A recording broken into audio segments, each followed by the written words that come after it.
promis, on débarque aujourd'hui au Salon du Livre de Beyrouth. C'est Janine et c'est parti pour un nouvel épisode de Vita Vimag, l'émission culturelle. Au programme, Beyrouth What the Fuck, le nouveau recueil de Nasri Messara qui vient tout juste de sortir.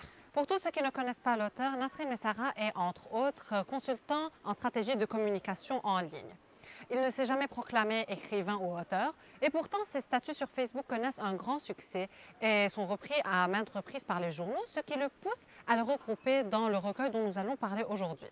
Ça nous rappelle forcément l'œuvre de Bernard Pivot, sortie en 2013, Les tweets sont des chats, sauf qu'ici il ne s'agit pas de 140 caractères.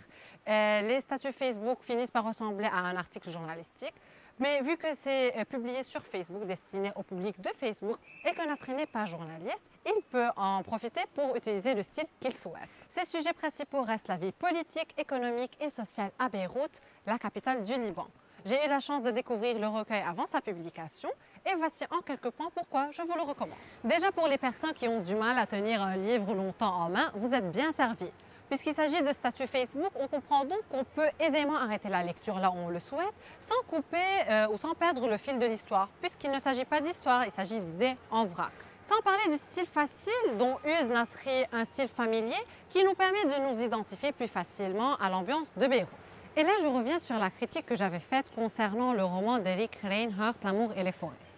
Oui, comme je l'explique dans ma dernière vidéo, le style familier de Reinhardt m'a dérangé parce qu'il s'agit d'un roman, d'une approche littéraire, d'une histoire fictive. Alors que dans ce cas, nous parlons de statut Facebook. L'auteur a le droit de critiquer ce qu'il veut, comme il veut, sans que personne ne puisse rien lui reprocher.